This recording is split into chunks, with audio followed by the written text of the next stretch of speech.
Berita terkini telah terjadi insiden mengejutkan, di mana aktor yang memulai karir sebagai penyanyi, Ryu Sunjae diserang oleh pelaku tidak dikenal di sebuah hotel di Seoul. Polisi sedang mengejar tersangka yang kabur dari TKP. Insiden itu terjadi di Hotel Bintang 5. Jadi sulit bagi tamu tidak terdaftar untuk masuk. Polisi mengatakan bahwa tersangka mencuri kunci utama dari seorang pegawai dan masuk ke kamar suite tempat Ryu Sunjae menginap. Polisi menemukan sapu tangan yang mengandung obat bius dan tanda-tanda perlawanan di antara tersangka dan korban di kamar hotel korban. Selain itu, berdasarkan analisis DNA dari senjata yang ditemukan di TKP, tersangka dipenjara atas pembunuhan tahun 2009 dan dibebaskan beberapa hari yang lalu. Tersangka diidentifikasi Susilo, pria berusia 40 tahunan. Kenapa dia menyakiti Sunjae? Akhirnya, Imsol bergegas ke rumah sakit untuk mengetahui keadaan Sunjae. Tetapi, sesampainya di sana, dia melihat Pak Genduk, sehingga menghentikan langkahnya. Imsol kini harus mengubah semuanya dan memutuskan untuk kembali ke masa lalu. Karena itu, dia pergi ke kediaman Sunjae untuk mencari arloji Sunjae. Imsol mencari ke seluruh tempat, namun tak menemukannya. In Hyuk memergokinya. Dia bertanya mengapa Imsol ada di sana. Imsol menjelaskan dia sedang mencari arloji milik Sunjae. Untuk apa? Sunjae seperti ini karenamu. Maka dari itu, Imsol ingin mengubahnya. Dia tak bisa menjelaskan tentang ini pada In Hyuk saat ini, lantaran dia tak punya waktu. Yang terpenting adalah keberadaan arloji tersebut. Namun, arloji tersebut telah menghilang. Sunjae kehilangan arloji itu, dan Sunjae juga sudah mencarinya tapi tak menemukannya. Kini bagaimana Imsol bisa mengubah takdir Sunjae jika tak ada arloji miliknya yang bisa membawa Imsol melakukan perjalanan waktu? Kembalinya ke rumah, sang ibu sedang melihat berita tentang Sunjae. Dan Sunjae adalah saksi mata dari kejahatan Susilo. Membuat Imsol bertanya tentang hal itu.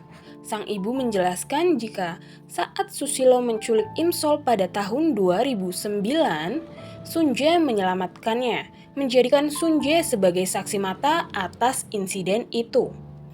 Imsol pun berpikir, jadi setelah penculikan di waduk, Susilo menemuinya lagi. Dan ini merupakan kejahatan terencana. Imsol menemui ayah Taesung untuk meminta laporan investigasi Susilo pada tahun 2009. Sebenarnya, saat Susilo dibebaskan beberapa hari yang lalu, ayah Taesung ingin mengabari Imsol, memberitahunya untuk berhati-hati dan mencari tempat perlindungan yang aman. Namun tidak disangka, Susilo malah menyerang Sunjae. Di laporan investigasi Susilo, tertulis pernyataan Sunjae saat itu malam hari tanggal 10 Mei 2009. Dalam perjalanan pulang, Sunjae melihat ransel. Dia melihat buku dengan nama Imsol. Saat itu pun Sunjae mendengar teriakan Imsol. Dia langsung menelpon polisi dan dia berlari menuju tempat asal teriakan itu. Sunjae menelpon Imsol sambil melihat sekitar. Dia mendengar suara samar ponsel Imsol berdering di gedung yang sedang dibangun.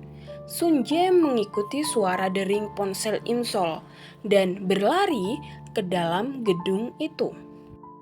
Saat itulah Sunjae melihat Imsol berlari keluar dari gedung. Seketika tak sadarkan diri, Sunjae memeriksa Imsol saat Imsol pingsan. Kemudian Sunjae melihat seorang pria melarikan diri saat itu. Sunjae mengejarnya. Dan mereka terlibat perkelahian. Susilo memegang sesuatu, tetapi saat itu juga Susilo menjatuhkannya. Susilo mendatangi Sunjae sekali lagi dan mendorongnya ke kaca menyebabkan kaca tersebut pecah. Susilo menyerang Sunjae saat Sunjae tergeletak di lantai dan mulai mencekik leher Sunjae. merasa tertekan, Sun Jae mengulurkan lengannya, memegang apapun yang bisa dia pegang, dan memukul wajah Susilo dengan itu, menyebabkan tanda goresan di wajahnya. Setelah membaca pernyataan itu, akhirnya Imsol menyadari insiden apa yang dimaksud sang kakak, Sun Jae.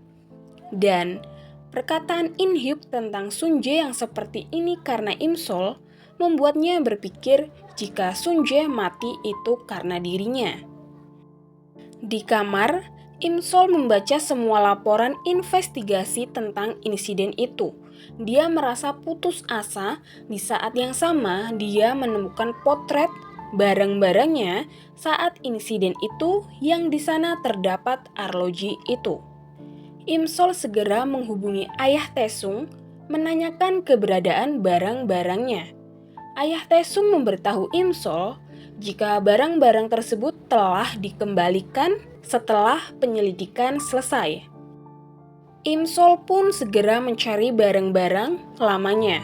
Di waktu yang sama, sang ibu datang menanyakan apa yang dilakukan putrinya. Tak lama, sang nenek datang memakai arloji tersebut dan mengatakan, "Aku sudah menyimpannya dengan baik selama ini." Membuat Imsol merasa bingung. Dan dengan pelan, Imsol mengambil arloji tersebut dari pergelangan sang nenek. Di rumah sakit, Imsol melihat keadaan Sun Jae dan dia berjanji akan mengubahnya. Tepat pukul 12 malam, Imsol menekan tombol di arloji tersebut. Dan seperti kilatan, dia kembali ke tahun 2009, tepatnya 17 Maret 2009. Dia kini tengah menaiki sebuah patung kuda dan semua mahasiswa Universitas Y beserta pengajar melihatnya dari bawah untuk memotretnya. Hyunju pun datang menyuruh Imsol untuk turun.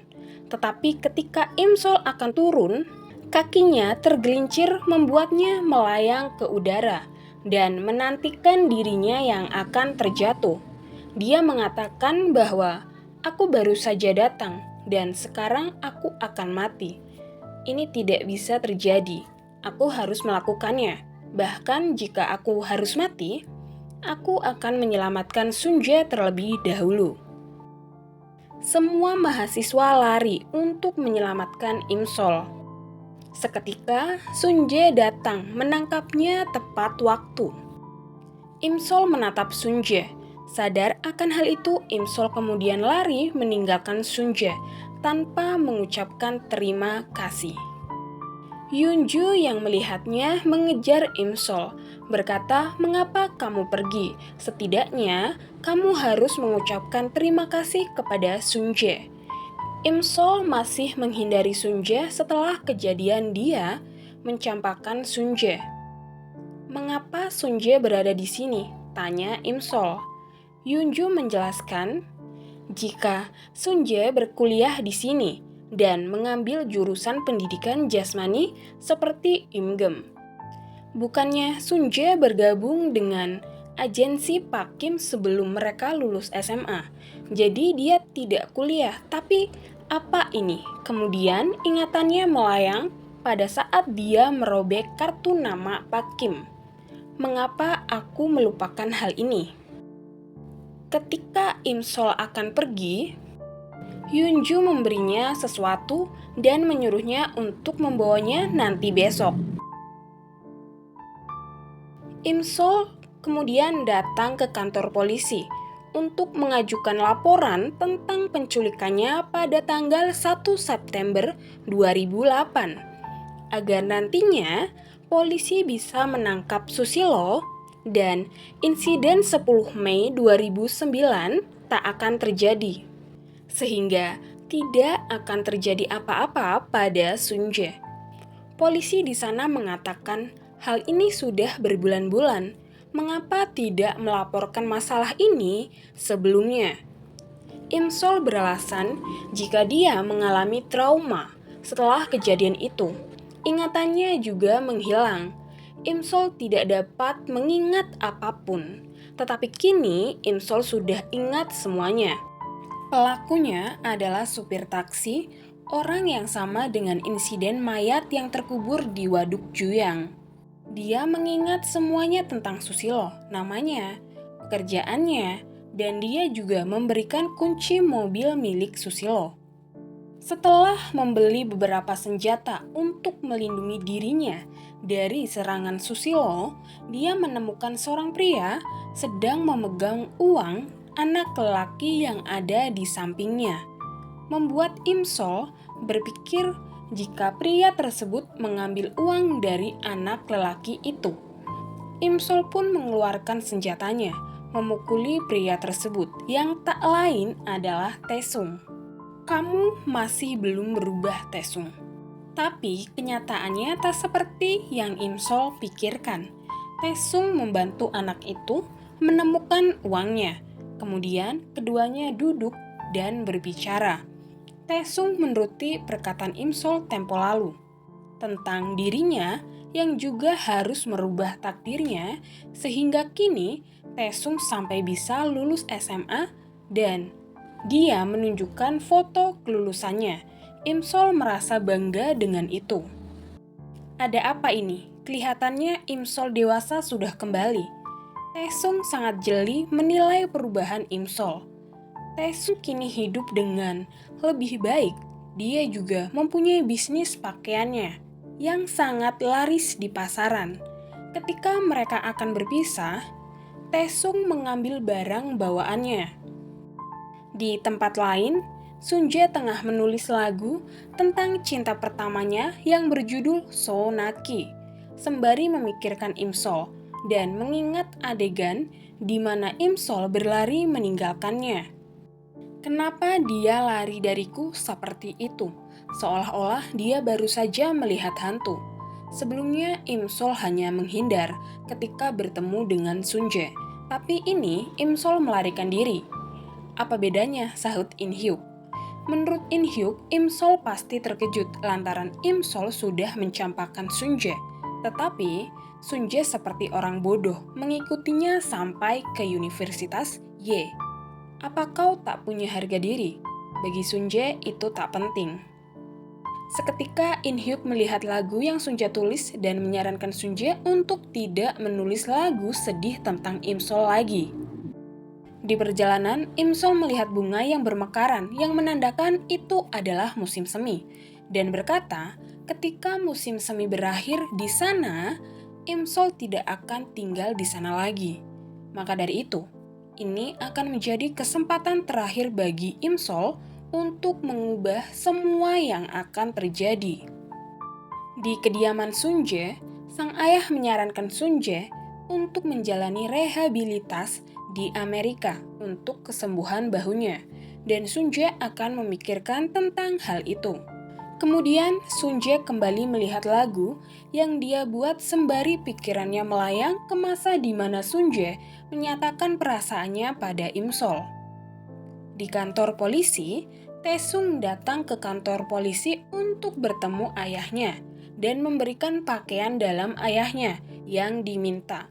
Namun bukannya pakaian dalam sang ayah, itu malah pakaian yang diberikan Hyunju untuk Imsol. Saat di kedai, barang bawaan mereka tertukar. Taesung dan sang ayah terkejut.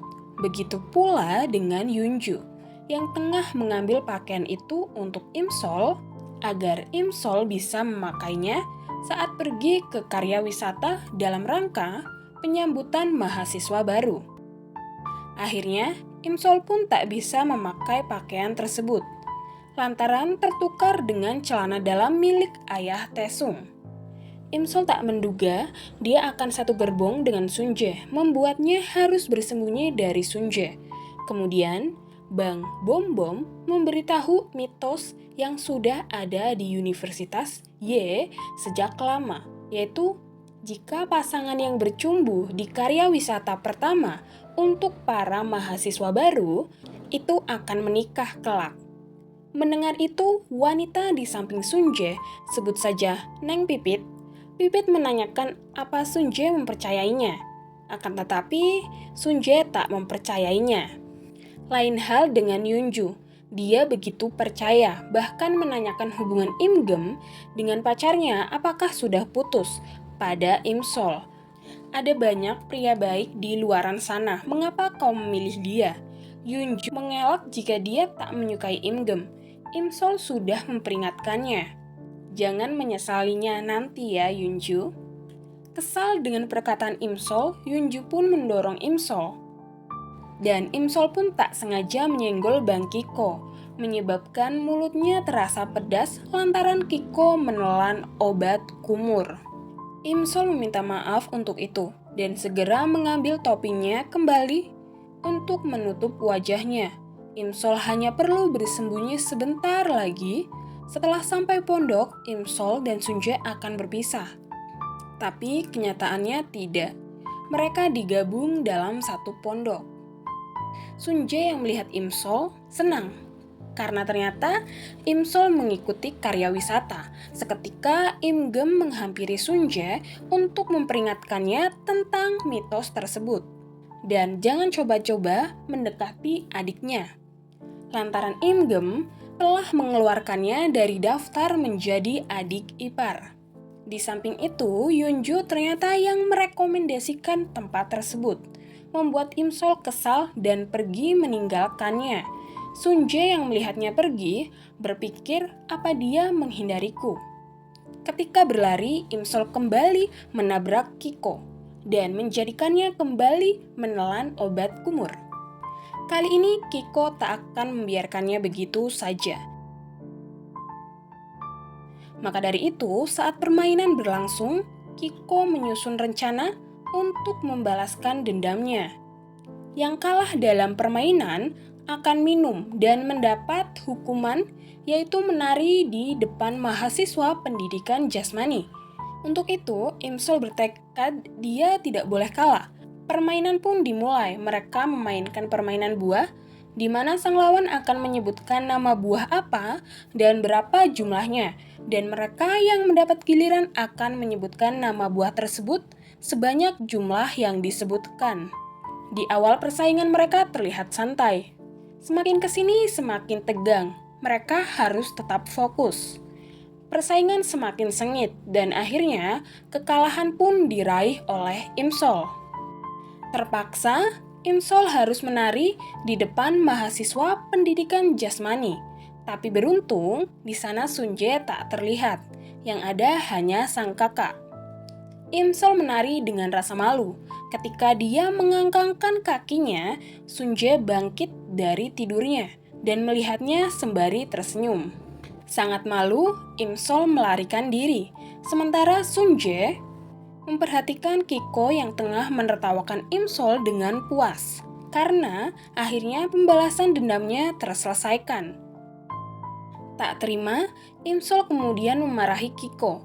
Memangnya Kiko siapa bisa memperlakukannya seperti itu? Kiko lebih tua darinya, tapi bukan berarti dia bisa melakukan apa saja, menyuruh semua anak untuk minum dan mengganggunya.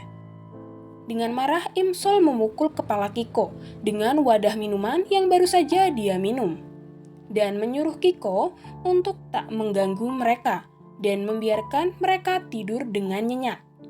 Kiko hanya diam membisu. Tanpa perlawanan, dia menuruti perkataan Im Sol. Dengan kesal, Im Sol ingin pergi dari tempat itu, tapi tak sengaja melihat Sunjae membuatnya menutupi dirinya dengan ransel. Dan tak sadar masuk ke arena habitat babi di hutan. Sunjae yang melihatnya mengikutinya. Di hutan, Im Sol merasa ketakutan, seperti ada yang mengikutinya, dan segera mengambil alat kejut untuk menyetrum seseorang yang mengikutinya, yang tak lain adalah Sunjae. Sunjae pun terjatuh karena itu. Melihat Sunjae tak sadarkan diri, Im Sol kemudian mencoba menghubungi seseorang. Namun, di hutan tersebut tak ada sinyal. Im Sol terus mencari sinyal, sampai akhirnya kakinya tersangkut tali. Sunjae yang terbangun segera membantunya. Dengan pelan, Sunjae melepaskan beban dan melepaskan tali di pergelangan kaki Im Sol. Kemudian, Sun Jae memberikan alat kejutnya dan mengatakan, jika kamu ingin melindungi diri memakai alat ini, setidaknya kamu mengisi baterainya terlebih dahulu. Apa? Bukannya kamu pingsan karena sengatan listrik?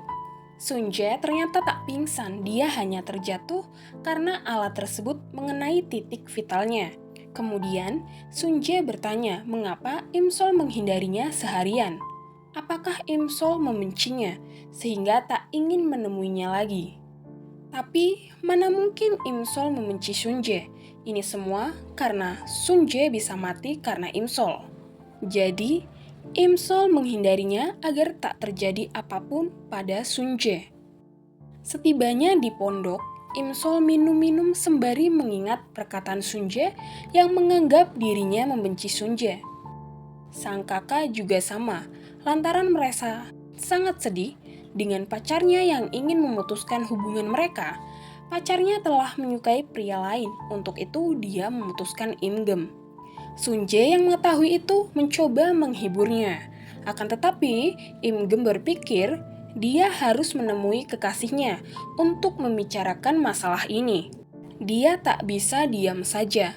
Dia kemudian pergi sembari berteriak menyebut nama kekasihnya, yaitu Chaewon. Hyunju yang melihatnya ke arena hutan tempat para babi berada mengikutinya.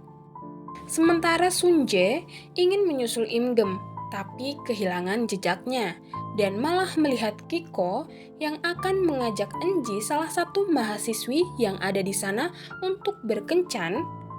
Tapi ketika Enji mulai bersiap, perut Koki sakit karena kebanyakan menelan obat kumur membuatnya harus ke kamar kecil. Dan ternyata pintunya tak bisa ditutup. Kiko pun meminta bantuan Sun Jae. Dengan baik, Sun Jae bersedia membantu. Seketika, Sun Jae teringat jika Koki yang menertawakan Im Sol menjadikannya melepas pintu tersebut, membiarkannya terlihat oleh semua orang, termasuk Enji yang sudah siap untuk berkencan. Di hutan, Im Gem terperangkap tali seperti Im Sol. Yunju yang melihatnya ingin membantunya, tapi Im Gem terus berteriak tentang kekasihnya, membuat Yunju menyadari jika mereka telah putus. Karena itu, Yunju sangat senang. Dia menyuruh Im Gem untuk berhenti menyebut nama kekasihnya. Namun Im Gem terus menyebutnya, menjadikan Yunju membungkam mulutnya dengan sentuhan lembut. Sun Jae pergi ke tempat lain, dan di sana dia menemukan Im Sol yang sedang mabuk akan terjatuh. Dengan cepat, Sun Jae menahannya. Sun Jae pun merasa lega setelah itu. Sementara Im Sol yang melihatnya mengatakan, "Kenapa kamu datang? Kenapa kamu mengikutiku? Kenapa kamu terus datang? Aku sangat kejam padamu. Kenapa kamu mencemaskan aku? Apa kamu bodoh? Apa kamu benar-benar bodoh? Sudah kubilang, kamu harus memikirkan dirimu sendiri. Kamu harus menyebutku gadis nakal dan melupakanku. Kenapa kamu bersikap bodoh dan membiarkan hal seperti itu terjadi? Kumohon Sun Jae." Sun Jae pun meminta maaf dan meminta Im Sol untuk berhenti menangis. Im Sol kembali mengatakan, "Berpura-puralah tidak mengenalku Sun Jae.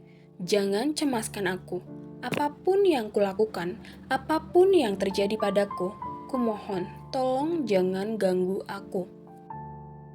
Malam harinya, setelah karya wisata, polisi mendatangi tempat penculikan Im Sol untuk mencari bukti. Tapi sayangnya, tempat tersebut telah dibakar oleh Susilo. Keesokan harinya, kepolisian mengabari Im Sol tentang hal ini. Polisi mengatakan, "Kurasa dia tahu dia dilaporkan. Apa dia akan mencariku? Bagaimana jika dia bertemu Sun Jae?" ujar Im Sol. Kemudian Im Sol bergegas pergi keluar membawa ranselnya, tetapi Sun Jae menghentikannya dan bertanya mengapa Im Sol mengetahui lagu Sonaki dan menyanyikannya. Sedangkan Sunje tak membiarkan siapapun mendengarnya, kecuali In Hyuk. Bagaimana Imsol tahu lagu itu?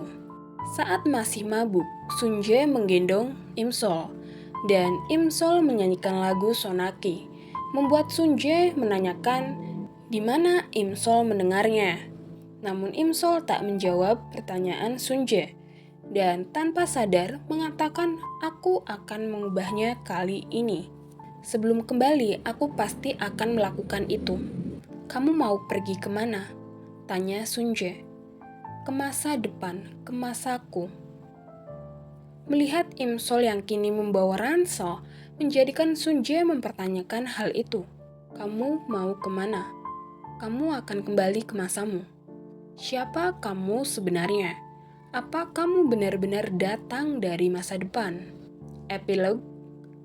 Ketika Sunje akan menggendong Imsol, Imsol tak sengaja menciumnya.